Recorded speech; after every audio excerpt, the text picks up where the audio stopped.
Hello everyone, welcome back to Ninja Prep. This is Kapil Goyal और बहुत दिनों के बाद ईएमटी का एक नया लेक्चर लेकर हाजिर हूँ आप लोगों के सामने। और आज हम स्टार्ट करने वाले हैं मैग्नेटोस्टैटिक्स। मैग्नेटोस्टैटिक्स का ये पहला लेक्चर होगा और इसके अंदर हम ये पढ़ेंगे बायो सावर्ट लॉ के बारे में। बायो सावर्ट लॉ का क्या जो फॉर्मूला है वो होता है, उसकी क्या सिमिलरिटीज़ होती है, क्या डिससिमिलरिटीज़ होती है कूलम्स लॉ से। उसके बाद देखेंगे कुछ उसके एप्लीकेशंस एंड देन न्यूमेरिकल।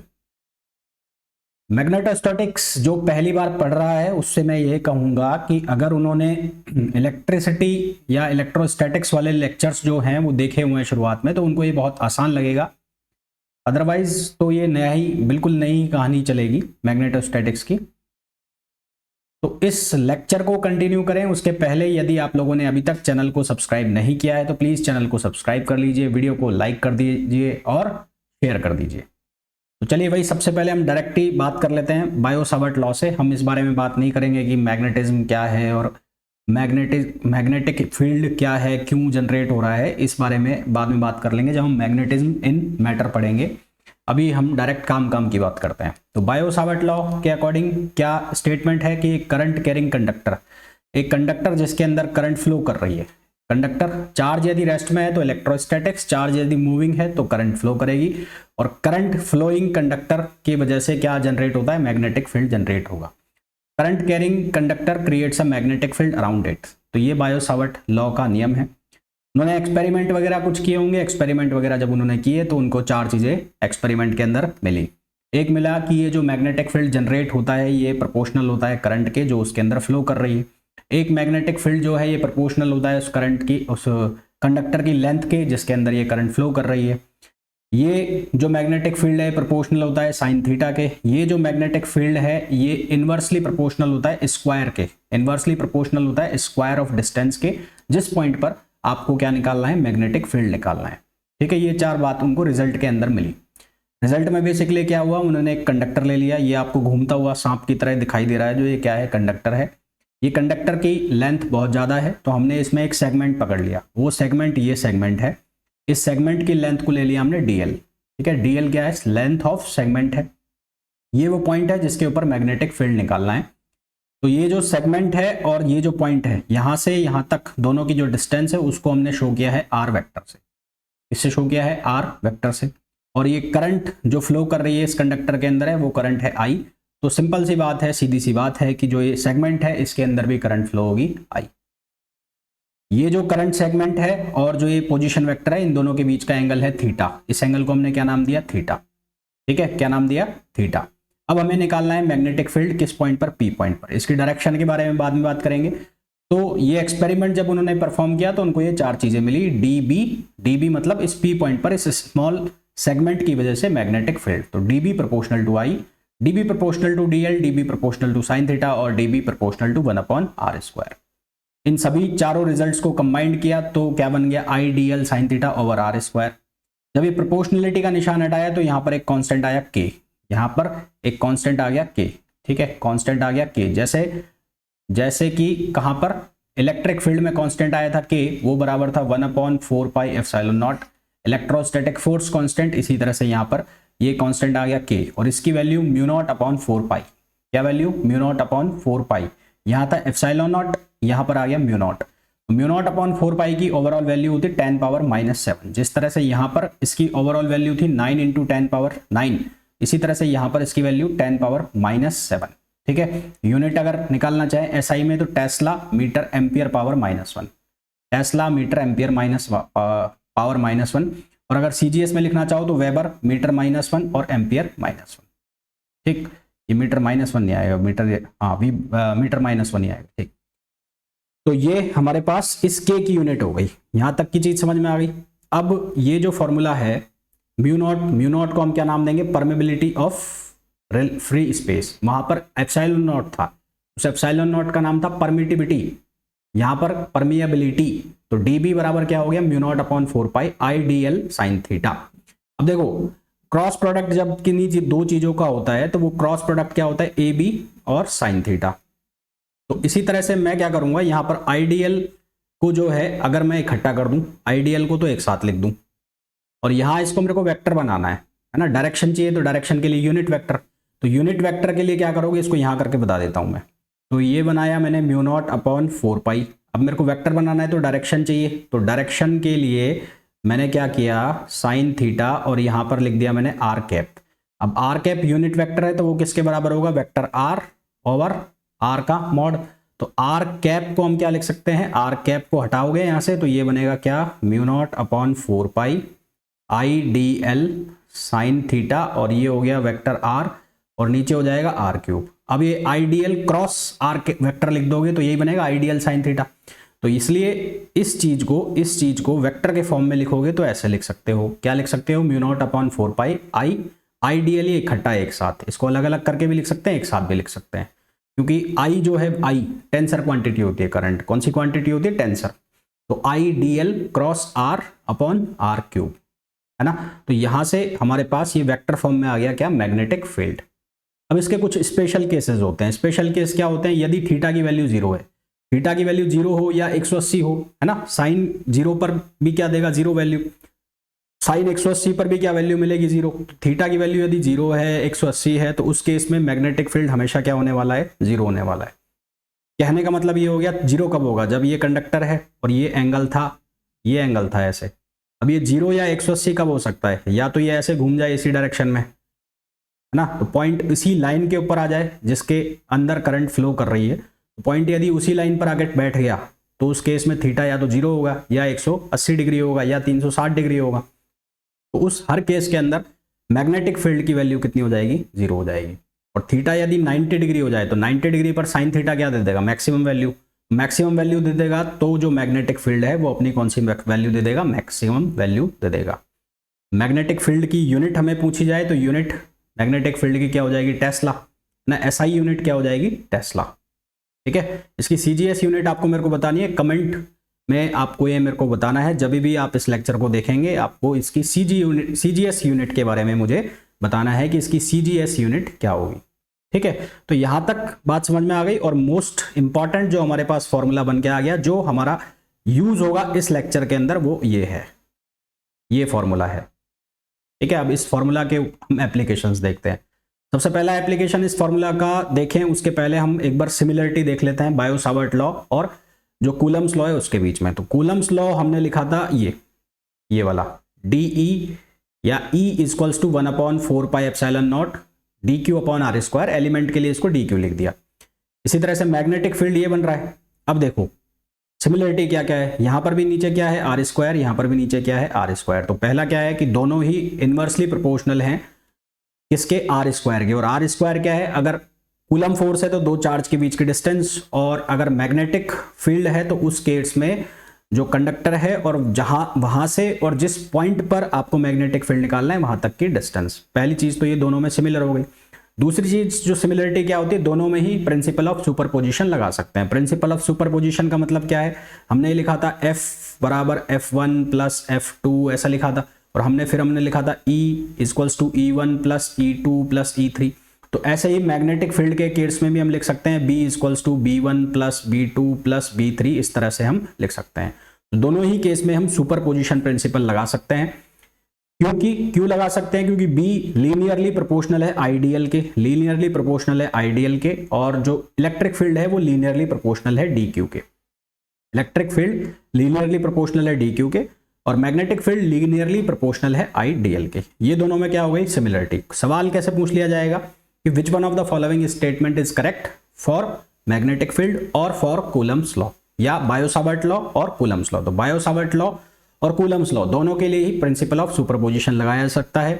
दोनों के लिए ही दोनों इनवर्स स्क्वायर लॉ को फॉलो करते हैं, यानी कि उनके बीच की जो डिस्टेंस है पॉइंट और कंडक्टर के बीच के डिस्टेंस के स्क्वायर के इनवर्सली प्रोपोर्शनल होते हैं। आगे बात कर रहे हैं, अब बात कर लेते हैं डिससिमिलरिटीज की। डिससिमिलरिटीज क्या क्या होगी, जो ये B है, B किसकी वजह से प्रोड्यूस हो रहा है, आईडीएल की वजह से, आईडीएल की वजह से। आइडियल एक तरह से कौन सी क्वांटिटी हो गई, वेक्टर क्वांटिटी। जबकि इलेक्ट्रिक फील्ड जो प्रोड्यूस हो रहा है किसकी वजह से, चार्ज की वजह से। और चार्ज कौन सी क्वांटिटी है, चार्ज है स्केलर क्वांटिटी। तो पहली डिससिमिलरिटी क्या हो गई कि जो B यानी कि मैग्नेटिक फील्ड है वो प्रोड्यूस हो रहा है वेक्टर सोर्स, उसका जो सोर्स है वो क्या है, वेक्टर सोर्स है, जो कि करंट एलिमेंट है आईडीएल। जबकि इलेक्ट्रिक फील्ड के लिए जो उसका सोर्स है स्केलर है, कौन सा है, स्केलर, और इसके लिए इसका सोर्स कौन सा था, वेक्टर। तो यहां पर दोनों में ये सबसे बड़ी डिससिमिलरिटी हो गई। इलेक्ट्रिक फील्ड के केस में उसकी जो डायरेक्शन है हम ऐसे निकालते हैं, यहां पर इलेक्ट्रिक फील्ड है, मान लो ये प्लस क्यू चार्ज है, तो इसकी वजह से जो इलेक्ट्रिक फील्ड होगा इस पॉइंट पर अगर मेरे को निकालना है तो जो इसी पॉइंट के अलोंग इलेक्ट्रिक फील्ड होगा, अगर ये पॉजिटिव है तो बाहर की तरफ और अगर ये नेगेटिव है तो अंदर की तरफ, ऐसे। तो यहां पर लिखा भी हुआ है direction of electrostatic field is along the displacement vector joining the source and the field point, है ना। ये सोर्स है और ये पॉइंट है जिस पर हमें मैग्नेटिक इलेक्ट्रिक फील्ड निकालना है। तो इन दोनों को जोड़ने वाली लाइन पर ही इलेक्ट्रिक फील्ड की डायरेक्शन होगी। अगर ये पॉजिटिव है तो ये बाहर की तरफ होगी, अगर ये नेगेटिव है तो ये अंदर की तरफ होगी, ठीक है। वहीं अगर मैग्नेटिक फील्ड के लिए बात करें तो ये अगर कंडक्टर है और इस पॉइंट पर मेरे को मैग्नेटिक फील्ड निकालना है। करंट अगर ऐसे फ्लो हो रहा है तो मैंने अपने अंगूठे को ऐसे रखा और जिस साइड पॉइंट है उस साइड मैंने अपनी पाम यानी कि हथेली को फैला दिया, इसको ऐसे घुमा दिया, ऐसे घुमा दिया, तो ये जो प्लेन है, जो ये प्लेन बन रहा है, इस प्लेन के परपेंडिकुलर घूम गया, ये मैग्नेटिक फील्ड की डायरेक्शन आ गई परपेंडिकुलर टुवर्ड्स इन अंदर की तरफ, प्लेन के अंदर की तरफ। और अगर मैं इसको ऐसे बना दूं, ऐसे कैसे बना दूं, अगर मैं करंट की डायरेक्शन को ऐसे बना दूं और ये पॉइंट अभी भी यहां है, तो अब मेरे को ऐसे रखना पड़ेगा, ये ऐसे रखना पड़ेगा और पॉइंट आ गया यहां पर, तो अब ये किधर की तरफ घूमेगा, बाहर की तरफ, है ना। तो मैग्नेटिक फील्ड की डायरेक्शन क्या आ रही है, परपेंडिकुलर टू प्लेन आ रही है, परपेंडिकुलर टू प्लेन। जबकि इलेक्ट्रिक फील्ड के केस में इसकी जो डायरेक्शन है वो किधर आ रही थी, along to the displacement vector. तो यहां पर अगर अंदर की तरफ जा रहा है मैग्नेटिक फील्ड तो उसको हम शो करेंगे ऐसे, ऐसे क्रॉस लगा के, और बाहर की तरफ अगर मैग्नेटिक फील्ड आ रहा है या कोई भी क्वांटिटी बाहर की तरफ आ रही है तो उसको हम ऐसे डॉट लगा के शो करेंगे। डायरेक्शन निकालने का तरीका एक बार वापस से बता दूं, जिस साइड करंट फ्लो हो रहा है उस साइड मैंने अपना ऐसा थंब ऐसा रख दिया यूं, है ना। जैसे कि ये कंडक्टर है, इसमें ऊपर की तरफ करंट चल रही है तो मैंने ऐसे रख दिया यहां पर। अब मेरे को ये साइड पे पॉइंट, मेरे राइट हैंड साइड पे मेरे को पॉइंट पे यहां पर इलेक्ट्रिक मैग्नेटिक फील्ड निकालना है, तो मैंने अपनी पाम को ऐसे फैलाया और यूं घुमा दिया अंदर की तरफ, तो इसका मतलब मैग्नेटिक फील्ड अंदर की तरफ है। अगर करंट नीचे की तरफ फ्लो कर रहा होता और पॉइंट इधर ही होता तो मैं इसको ऐसे रखता यूं, अब ये बाहर की तरफ घूम गया। इसी तरह से मान लो कि करंट ऐसे फ्लो हो रहा है ऊपर की तरफ और अब पॉइंट यहां पर है, तो अब मैं क्या करूंगा, ऐसे रखना पड़ेगा। अब जो मैग्नेटिक फील्ड है वो किधर की तरफ आएगा, बाहर की तरफ। अब पॉइंट यहीं है और करंट नीचे की तरफ फ्लो हो रहा है, तो अब ऐसे रखोगे, अब ये अंदर घूम जाएगा, ठीक है ना। तो इस तरह से आपको मैग्नेटिक फील्ड की डायरेक्शन निकालनी है। और यहां पर लिखा भी हुआ है direction of magnetic field is perpendicular to the plane containing the displacement vector r and current element ideal, ठीक। ये दूसरा पॉइंट हो गया डिफरेंस का। फिर बायो-सावर्ट लॉ में जो बी है प्रोपोर्शनल है साइन एंगल के, साइन थीटा आता है ना, प्रोपोर्शनल है साइन एंगल। साइन एंगल किस किस के बीच का एंगल है, जो करंट कैरिंग एलिमेंट है यानी कंडक्टर और जो पोजीशन वेक्टर है उसके बीच का जो एंगल है वो साइन एंगल है। जबकि इलेक्ट्रिक फील्ड के केस में ऐसा कोई भी एंगल वगैरह वहां पर नहीं है। तो ये तीन चीजें हैं जो इनको डिसिमिलर करती हैं और ये दो चीजें हैं जो इनको आपस में क्या करती हैं, सिमिलर करती हैं। इतनी बात सबको समझ में आ गई होगी। अगर इतनी बात सबको समझ में आ गई है तो प्लीज कमेंट में अभी तक जो भी मैंने आपको बताया वो एक बार मुझे बता दीजिए कि आपको समझ में आ गया या नहीं आया, और क्या समझ नहीं आया अगर नहीं आया तो। और अगर आपको ये लेक्चर अच्छा लग रहा है, वीडियो अच्छा लग रहा है, तो प्लीज वीडियो को लाइक कर दीजिए, शेयर कर दीजिए, और चैनल को सब्सक्राइब नहीं किया है तो चैनल को सब्सक्राइब कर दीजिए। थर्मोडायनेमिक्स के लिए मेरी क्लासेस अनअकैडमी के let's crack CUET PG channel पर ऑलरेडी चल रही है, आप लोग उसे देख भी रहे हैं। जो लोग पहली बार चैनल पर नए आए हैं तो मैं उन्हें बता दूं, मेरी जो क्लासेस हैं वो let's crack CUET PG thermodynamics की, या फिजिक्स के लिए जो क्लासेस हैं मेरी let's crack CUET PG channel पर भी चलती हैं, तो वहां पर भी आप लोग मेरी क्लासेस जो हैं वो देख सकते हैं। और जिस तरह से आप इस चैनल को सपोर्ट करते हैं ठीक उसी तरह से वो चैनल को भी सपोर्ट कीजिए। चलिए भाई, अब आगे हम देखते हैं इस बायो-सावर्ट लॉ के एप्लीकेशंस में सबसे पहले मैं बात कर लूं कि हमारे पास दो चीजें थी। एक चीज क्या थी, 1/4πε0, इसकी वैल्यू कितनी होती है, 9 × 10⁻⁹। ये एप्लीकेशन नहीं है, पहले मैं रिलेशन बता रहा हूं। 1/4πε0 = 9 × 10⁻⁹। और एक हमारे पास आया था μ0/4π, इस μ0/4π की वैल्यू कितनी, 10⁻⁻⁷। अगर इन दोनों को आपस में मल्टीप्लाई करूं, मैं इन दोनों को आपस में मल्टीप्लाई करूं भाई, मैं μ0 और ε0 को आपस में मल्टीप्लाई कर रहा हूं और जब इनको मैंने मल्टीप्लाई किया तो अलग अलग करके मैंने 4 पाई से नीचे डिवाइड कर दिया और 4 पाई से ऊपर मल्टीप्लाई कर दिया। ऐसा हम कर सकते हैं, बिल्कुल कर सकते हैं, नीचे ऊपर मल्टीप्लाई कर दिया, इसकी सेहत पर कोई फर्क नहीं पड़ेगा। पर जब मैंने इसको ऐसा बनाया तो म्यू नॉट अपॉन 4 पाई की वैल्यू मेरे को पता है कितनी होती है, 10⁻⁻7। और इसी तरह से 4 पाई एप्सिलॉन नॉट की वैल्यू भी पता है हमें कितनी होती है, 1/9 इंटू 10⁻9 हो जाएगा, जो कि मैंने यहां लिख दी। जब इसको हम सॉल्व करते हैं तो हमारे पास ये बन के आती है क्वांटिटी 1/9 इंटू 10⁻16। ये वैल्यू है किसकी, mu naught epsilon not. 9 into 10⁻16 और जो लाइट की वेलोसिटी होती है वो होती है 3 इंटू 10⁻8, यानी कि ये जो चीज लिखी हुई है वो इसका स्क्वायर है ना, ये जो चीज लिखी हुई है इसका स्क्वायर है। तो हमने क्या किया, 3 इंटू 10⁻8 का लगा दिया होल स्क्वायर। और ये चीज हमें बहुत अच्छे से पता है किसके बराबर होती है, लाइट की स्पीड के। तो यानी कि mu naught epsilon naught equals to होता है 1/c²। तो यहां से c बराबर आ गया 1/√ म्यू नॉट एप्सिलॉन नॉट। ये फॉर्मूला आपको इलेक्ट्रोमैग्नेटिक वेव्स में भी देखने को मिलेगा, मैंने आपको अभी बता दिया, और बहुत इंपॉर्टेंट फॉर्मूला है। ठीक है, ये कब है, ये वैक्यूम के अंदर है। यदि हमें पूछ लिया जाए मीडियम के अंदर, तो मीडियम के अंदर इसको ऐसे लिखोगे 1/√ म्यू एप्सिलॉन। और अगर रिलेटिव में लिखना है तो रिलेटिव में म्यू आर और एप्सिलॉन आर लग जाएगा। रिलेशन इनके वही रहेंगे, एप्सिलॉन आर इक्वल्स टू किसके बराबर, एप्सिलॉन अपॉन एप्सिलॉन नॉट। इसी तरह से म्यू आर किसके बराबर होगा, म्यू अपॉन म्यू नॉट। ये रिलेशन होंगे इनके, इन्हीं रिलेशंस के अकॉर्डिंग इनमें वैल्यूज को सब्स्टिट्यूट करना है, आंसर निकालना है। खैर ये चीजें हम तब भी करेंगे जब हम इलेक्ट्रोमैग्नेटिक वेव्स पढ़ेंगे। अभी के लिए सिर्फ आपको ये फॉर्मूला ध्यान रखना है, कहीं आगे किसी क्वेश्चन में बैठ जाए, किसी क्वेश्चन में मिल जाए तो मैं डायरेक्ट वैल्यू यहां पर यूज करूंगा। ठीक है, आगे चलते हैं, एप्लीकेशन की बात कर लेते हैं। एप्लीकेशन सबसे पहले हम किसके अंदर देख रहे हैं, एक सीधे straight conductor, long straight conductor है जिसकी लेंथ बहुत ज्यादा है, जिसकी लेंथ बहुत ज्यादा है, उसके अंदर हमने करंट का फ्लो कराया हुआ है। वो जो कंडक्टर है उसको हमने मान लिया y और y'। ठीक है, एक पॉइंट है जो यहां से a डिस्टेंस पर है, a क्या है, डिस्टेंस है। और ये ध्यान रखना, ये जो डिस्टेंस है ये परपेंडिकुलर डिस्टेंस है ना, ये ध्यान रखना भाई, ये मेन इंपॉर्टेंट चीज है कि ये जो डिस्टेंस होनी चाहिए ना, ये वाली डिस्टेंस a जिसको मैं बोल रहा हूं, जरूरी नहीं ये a हो, कई जगह आपको r भी देखने को मिलेगा। ये डिस्टेंस परपेंडिकुलर डिस्टेंस होनी चाहिए, ध्यान रखना इस बात को। फिर उस P पॉइंट पर हमें क्या निकालना है, मैग्नेटिक फील्ड निकालना है। तो हमने क्या किया, हमने एक स्मॉल सेगमेंट कंसीडर कर लिया, वो स्मॉल सेगमेंट है ये, है ना, नाम दे दिया हमने, यहां पर पॉइंट को नाम दे दिया O, यहां पर P है और यहां पर नाम दे दिया Q। आप चाहो तो ABC भी दे सकते हो, वो तुम्हारी श्रद्धा है। फिर हमें क्या चाहिए होता है, एंगल चाहिए होता है पोजीशन वेक्टर के बीच में और किसके बीच में, कंडक्टर के बीच में। तो वो एंगल हो गया थीटा।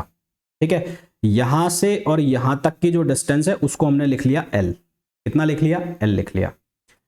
फिर ये वाला जो एंगल है, ये वाला एंगल यहां से ये R वेक्टर हो गया, और ये जो एंगल है जो इस सीधी लाइन के बीच में, यानी कि इस A वेक्टर के बीच में और R वेक्टर के बीच में बन रहा है, वो एंगल हो गया फाई। क्या हो गया, फाई। ये हमने मान लिया। अब हमने लगाया बायो-सावर्ट लॉ। बायो-सावर्ट लॉ क्या कहता है, म्यू नॉट अपॉन 4 पाई आई डी एल साइन थीटा। ध्यान रहे ये साइन थीटा जो एंगल है, ये थीटा एंगल किस किस के बीच का एंगल है, ये कंडक्टर और पोजीशन वेक्टर के बीच का। तो कंडक्टर तो ये है और पोजीशन वेक्टर ये है, तो इन दोनों के बीच का एंगल। हमने ट्राइंगल उठाया कौन सा, ओ क्यू पी। हमने ट्राइंगल उठाया ओ क्यू पी, ये O हो गया, ये Q हो गया और ये P हो गया। यहां पर हमारे पास दो एंगल है, एक तो ये एंगल है, ये एंगल कौन सा है, फाई, और एक ये एंगल है, ये कौन सा है, थीटा। यहां से यहां तक की डिस्टेंस है L, और ये जो डिस्टेंस है ये डिस्टेंस है A। ठीक है, तो सबसे पहले तो हमने क्या देखा इस ट्राइंगल से कि थीटा प्लस फाई बराबर है 90 डिग्री के। थीटा प्लस फाई किसके बराबर है, 90 डिग्री के। ट्राइंगल के तीनों जो एंगल हैं उनका समेशन किसके बराबर, 180 डिग्री के बराबर। तो वहां से हम ये रिलेशन लाए हैं। तो थीटा की वैल्यू किसके बराबर हो गई, 90 माइनस फाई। तो जो साइन थीटा है उसको मैं क्या लिख सकता हूं, थीटा की जगह लिख दूं मैं 90 माइनस फाई, तो ये क्या बन जाएगा, कॉस फाई। ठीक है साहब, क्या बन जाएगा, कॉस फाई। अब मैंने ये ट्राइंगल यूज किया, कौन सा ट्राइंगल, ये वाला ट्राइंगल यूज किया मैंने, ये वाला। तो यहां पर मैं कॉस फाई की वैल्यू निकालना चाह रहा हूं। कॉस फाई क्या होगा, base upon hypotenuse, base upon hypotenuse, आधार बटा कर्ण। तो ये जो डिस्टेंस है ये तो हो गई कर्ण, ये वाली, ये हो गया आधार और ये हो गया लंब। तो कॉस फाई किसके बराबर हो गया, A अपॉन आर। तो यहां से R बराबर किसके हो गया, A upon cos phi. A upon cos phi को क्या लिख सकते हो, कॉस फाई का उल्टा क्या होता है, सेक फाई। तो ये हो गया सेक फाई। इसी तरह से टेन फाई निकाल सकते हो। टेन फाई किसके बराबर होगा, L upon A। Tan phi L upon A, लंब बटा आधार। एल बराबर किसके हो जाएगा, ए टेन फाई। अब हमें तो यहाँ क्या चाहिए, डीएल चाहिए, यहाँ डीएल लिखा हुआ है ना और यहाँ लिखा हुआ है एल, तो इसका हम क्या कर देंगे डिफरेंशिएशन, तो ये बन जाएगा डीएल। डीएल किसके बराबर हो जाएगा, ए टेन फाई का डिफरेंशिएशन क्या हो जाएगा, सेक स्क्वायर फाई और डी फाई, क्योंकि ये पार्शियल डिफरेंशिएशन है। तो हमारे पास डीएल की वैल्यू आ गई, कितनी आ गई, a sec square phi d phi. ये वैल्यू को हम इस फॉर्मूला में रख देंगे। तो अब हमने ये वैल्यू रख दी इस फॉर्मूला के अंदर। अब ये वैल्यू जो आर है, आर, ये वैल्यू आर की वैल्यू कितनी है, आर की वैल्यू है ए सेक फाई, ठीक है। तो ए सेक फाई भी हमने रख दिया यहाँ पर, तो ये हो गया नीचे ए स्क्वायर सेक स्क्वायर फाई। तो यहाँ सेक स्क्वायर फाई से सेक स्क्वायर फाई कट गया, हमारे पास अल्टीमेटली फाइनली ये फॉर्मूला बन गया, mu not I upon 4 pi cos phi d phi. अब हमने इसका इंटीग्रेशन कर दिया, कहां से कहां तक, -फाई से फाई 2 तक। अब -फाई से फाई 2 तक इंटीग्रेशन क्यों कर रहे हैं, देखो भाई यहां जो है ये तो चल रहा है ऐसे और ये चल रहा है ऐसे, तो दोनों एंगल ऑपोजिट डायरेक्शन में जा रहे हैं। तो ये जा रहा है किधर, ये वाला एंगल, ये जा रहा है एंटी क्लॉकवाइज और ऊपर वाला जा रहा है किधर, क्लॉकवाइज। तो इसलिए मैंने यहां पर क्या लिख दिया, -फाई 1 से लेके कहां तक, फाई 2 तक। इसको जब आप सिंप्लीफाई करोगे तो आपके पास फॉर्मूला बनेगा b equals to mu not I upon 4 pi a sine phi 2 plus sine phi 1। आप इसको ऐसा भी लिख सकते हो, sine phi 1 plus sine phi 2। यहां पर जो ये फाई एंगल है, ये फाई एंगल कौन सा वाला एंगल है, ये वाले एंगल है, ये वाले जो यहां से बनाए जा रहे हैं। अगर मेरे को थीटा में कन्वर्ट करना है तो थीटा में कन्वर्ट करने के लिए वही relation, phi plus theta equals to 90, तो फॉर्मूला ये बन जाएगा। अब थीटा एंगल जो वो है जो कंडक्टर और पोजीशन वेक्टर बना रहा है ना। तो ये फॉर्मूला को लिखने के 2 तरीके हो गए, ठीक, याद रहेगा ये, इसको आपको याद रखना है अपने जब भी शॉर्ट नोट्स बनाओगे, फॉर्मूले आपको याद रखना है। डेरिवेशन सिर्फ समझाने के लिए है। ए डिस्टेंस का ध्यान रखना, ए डिस्टेंस क्या रहेगी, परपेंडिकुलर डिस्टेंस है, ये परपेंडिकुलर डिस्टेंस फ्रॉम कंडक्टर। अगर आपको क्वेश्चन के अंदर परपेंडिकुलर डिस्टेंस नहीं दी है तो आपको बनानी पड़ेगी ना, ध्यान रखना ये डिस्टेंस हमेशा परपेंडिकुलर डिस्टेंस रहेगी। अगर आपको क्वेश्चन के अंदर ये परपेंडिकुलर डिस्टेंस गिवन नहीं है तो आपको बनानी पड़ेगी। आगे बात करते हैं। फिर यहां पर जो केस हमने देखा उसमें देखा कि जो पॉइंट है ये कंडक्टर के सामने है ना, ये पॉइंट इस लाइन के, ये जो तार दिख रहा है ये यहां से यहां तक का इसके सामने है। कई बार आपको ऐसा केस भी दिखाई देगा, ये जो पॉइंट है यहां पर ये कंडक्टर के सामने नहीं होगा, उसके ऑफसेट पॉइंट पर होगा। ऑफसेट का मतलब क्या होता है, या तो यहां कहीं होगा, ये तो यहीं रह गया और ये पॉइंट यहां पे होगा, या ये कहीं पे नीचे होगा, यानी कि इसके सामने नहीं आएगा। तो यदि ये पॉइंट P ऑफसेट पर हो, कहां पर हो, ऑफसेट पर हो, उस केस में ये दोनों एंगल जो हैं वो सेम डायरेक्शन में चले जाएंगे। ये दोनों जो एंगल हैं वो सेम डायरेक्शन में चले जाएंगे और जो फॉर्मूला आपका बन रहा था sine phi 2 plus sine phi 1 वो बन जाएगा sine beta minus sine alpha. मतलब ये इसको एक को बीटा ले लिया मैंने, एक को अल्फा ले लिया, तो दोनों सेम, कुल मिला के जो आप इंटीग्रेशन कर रहे थे -फाई 1 से फाई 2 तक, अब वो माइनस में नहीं जाएगा, वो फाई 1 से फाई 2 तक हो जाएगा, तो sign beta minus sine alpha हो जाएगा। तो कुल मिलाकर आप ध्यान रखना ये वाली चीज को, इंपॉर्टेंट है कि यदि पॉइंट P ऑफसेट पॉइंट हो, ऑफसेट पॉइंट का मतलब होता है कि इसके सामने नहीं आ रहा हो, या तो इसके नीचे हो या इसके ऊपर हो, इसके सामने नहीं हो, तो फिर आपको ये फॉर्मूला लगाना पड़ेगा। अब इसके स्पेशल केस कुछ जो कि बहुत ज़्यादा इंपॉर्टेंट है। स्पेशल केस क्या है, सबसे पहला स्पेशल केस है यदि ये जो वायर है, कौन सा वाला वायर, ये कंडक्टिंग वायर जो है, ये जो देख रहे हैं ये इनफाइनाइट लेंथ का है, इनफाइनाइट लेंथ का है, और जो P पॉइंट है वो इसके सामने है, बीच में है। P पॉइंट कहाँ है, इसके बीच में रखा है ना। ये जो तार है वो ऐसे है इनफाइनाइट लेंथ का, और ये P पॉइंट बीच में रखा है। तो उस केस में जो फाई 1 और फाई 2 दोनों की वैल्यू है कितनी हो जाएगी, π/2। तो फाई 1 और फाई 2 दोनों π/2 हो जाएंगे, तो फॉर्मूला बन जाएगा ये सीधा सीधा। आपसे सीधा क्वेश्चन पूछ लिया जाएगा एग्जाम के अंदर। क्या क्वेश्चन पूछा जाएगा कि एक करंट कैरिंग कंडक्टर है जिसकी लेंथ बहुत ज्यादा है, इनफाइनाइट भी नहीं लिखेंगे, बहुत ज्यादा है, और वो बीच में रखा है पॉइंट, उस बीच में रखे हुए पॉइंट पर मैग्नेटिक फील्ड के लिए इनमें से कौन सा फॉर्मूला सही होगा, तो ये आपको लगाना पड़ेगा। एक केस ये बन जाएगा कि इनफाइनाइट लेंथ का ही वायर होगा, परंतु अब जो पॉइंट है वो किन्हीं दोनों एंड्स में से एक एंड के ऊपर रखा हुआ है, या तो यहां रखा होगा इस तरह से इस एंड के सामने, या फिर इस एंड के सामने रखा होगा।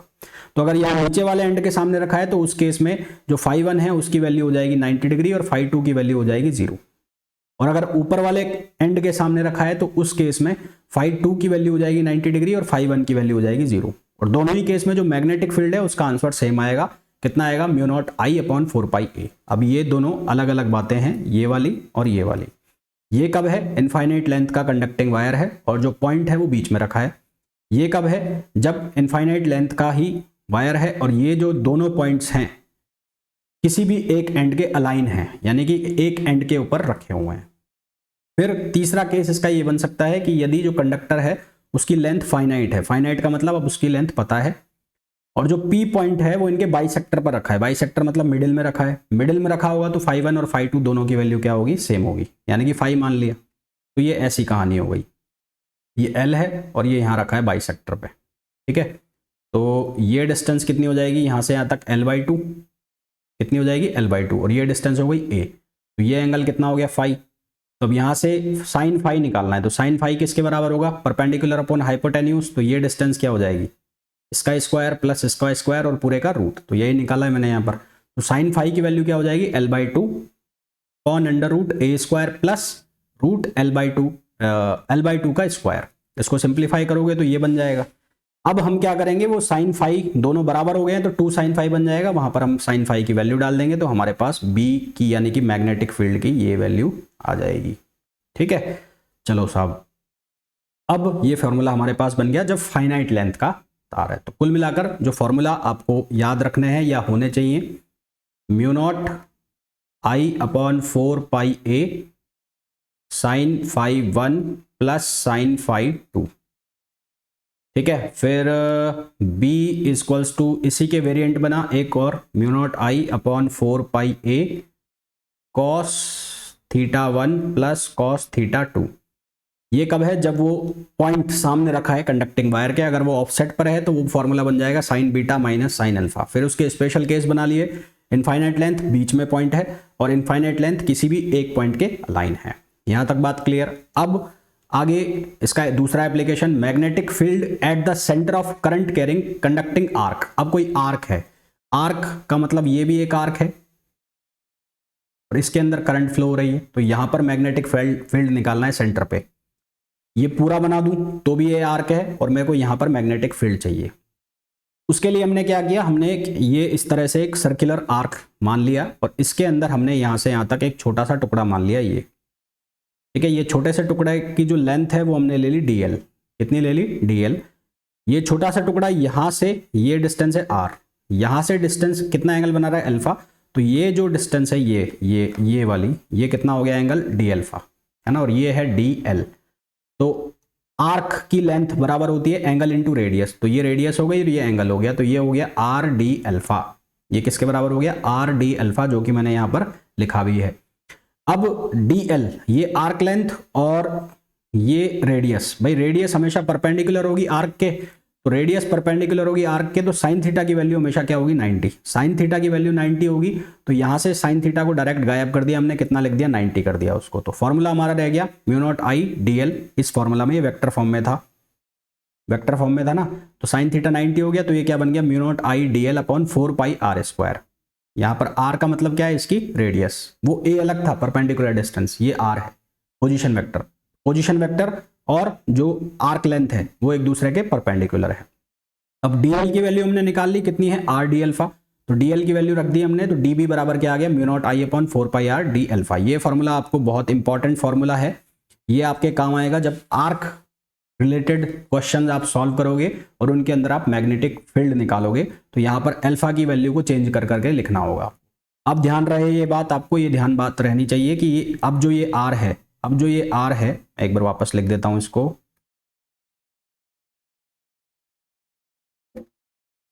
μ0 I अपॉन ये d अल्फा है और ये 4πr, ये जो r है, अब ये r क्या है, पोजीशन वेक्टर है, ठीक है। अब ये पोजीशन वेक्टर का मैग्नीट्यूड हो गया अब तो खैर, और वो जो a लिखा हुआ था वो परपेंडिकुलर डिस्टेंस थी कंडक्टर से, ये पोजीशन वेक्टर है।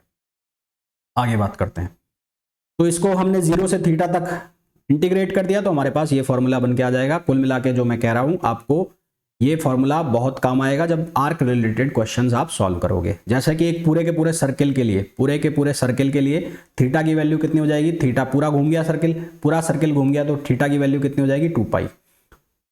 तो एक सर्कुलर आर्क के लिए जो मैग्नेटिक फील्ड है उसका फॉर्मूला सीधा सीधा बन जाता है μ0 I अपॉन 2r। भाई 2π से 4π कैंसिल आउट हो जाएगा 2 टाइम्स, तो फॉर्मूला बन गया mu not I upon 2r, बहुत इंपॉर्टेंट फॉर्मूला। तो यहाँ पर आपके लिए बहुत सारे फॉर्मूला इकट्ठे होते जा रहे हैं जो आपको याद रखने पड़ेंगे यदि आपको क्वेश्चन सॉल्व करने हैं। तो यहाँ तक किसी को कोई समस्या कोई परेशानी तो पूछ सकता है। अब कुछ क्वेश्चंस करते हैं, जैसे कि आपको क्वेश्चन दिख रहा है स्क्रीन पर। क्वेश्चन है obtain an expression for the magnetic field at the centre of a coil bent in the form of a square of side 2a carrying current I. ये 2a जो है इसकी लेंथ है, सब तो स्क्वायर है तो सबकी साइड कितनी होगी 2a होगी, और सेंटर पे निकालना है। कहां पर निकालना है? सेंटर पे निकालना है। ठीक है, लेंथ कितनी है 2a, तो यहां पर भी लेंथ कितनी होगी 2a होगी। अब ये पॉइंट सेंटर में है, यहां पर सेंटर में, तो सीधी सी बात है कि ये जो डिस्टेंस है यहां से यहां तक कितनी होगी a। अब मैं ये टुकड़ा निकाल लेता हूं, सिर्फ ये नीचे वाला, ये वाला ये निकाल लिया मैंने ऐसे, और ये पॉइंट यहां पर आ गया बीच में। ठीक है, और यहां से इसको मिलाता हूं, यहां से इसको मिलाता हूं, और ये हो गया। तो ये जो डिस्टेंस है, ये डिस्टेंस कितनी हो गई a, और ये जो एंगल है, ये एंगल और ये एंगल, ये कितना हो गया 45, और ये भी कितना हो जाएगा 45, क्योंकि क्या है ये स्क्वायर है। क्या है? स्क्वायर। ठीक है, अब सबसे पहले तो फॉर्मूला लगा दो। फॉर्मूला क्या है? Mu naught I upon 4 pi, perpendicular distance यहां से यहां तक की कितनी a है तो a ही लिख दिया, फिर साइन 45, तो साइन 45 और प्लस साइन 45, दोनों साइन 45 हो गए।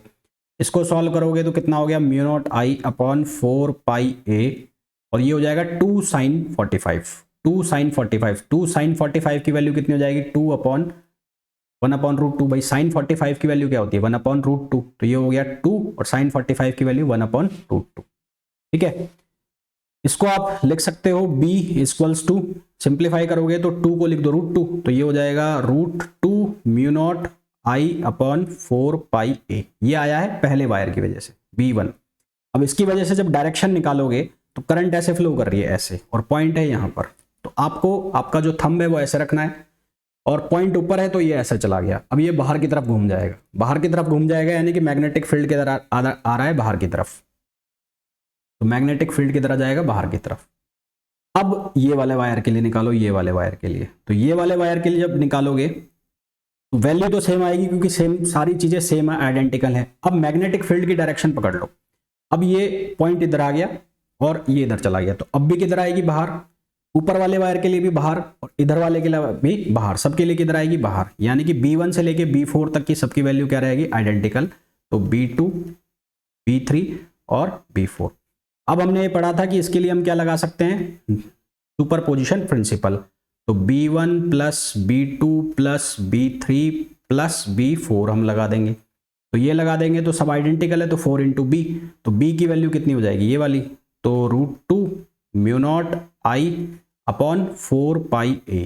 अब यहाँ 4 से 4 आप काट दो तो ये कितना हो जाएगा, ये हो जाएगा root 2 mu not I upon pi a, और डायरेक्शन किधर की तरफ हो जाएगी बाहर की तरफ। ध्यान रखना कि जब ये क्वेश्चंस आप सॉल्व करोगे तो इनमें आपको डायरेक्शन जरूर लगानी पड़ेगी, डायरेक्शन नहीं लगाओगे तो मामला खत्म, गड़बड़ हो जाएगा। ठीक है, तो आज के लेक्चर में इतना ही। होपफुली आपको ये बहुत अच्छे से समझ में आया होगा। फिर भी कोई डाउट है, कोई भी आपकी क्वेरी है तो आप कमेंट करके पूछ सकते हैं, कमेंट सेक्शन आप लोगों के लिए ओपन है। आप मेरे व्हाट्सएप ग्रुप से जुड़ना चाहते हैं तो जो आपको स्क्रीन पर नंबर शो हो रहे हैं उन पर व्हाट्सएप मैसेज कर दीजिए, PG फिजिक्स मैं आपको व्हाट्सएप ग्रुप में ऐड कर दूंगा। कोई भी आपको डाउट हो तो कमेंट करके पूछ सकते हैं। इसके अलावा अगर आप लोग वीडियो को पसंद कर रहे हैं और आपने अभी तक लाइक का बटन नहीं दबाया है तो प्लीज़ लाइक का बटन दबा दीजिए। चैनल को सब्सक्राइब नहीं किया है तो चैनल को सब्सक्राइब कर दीजिए और शेयर कर दीजिए। मिलते हैं नेक्स्ट वीडियो में। Till then thank you, bye bye.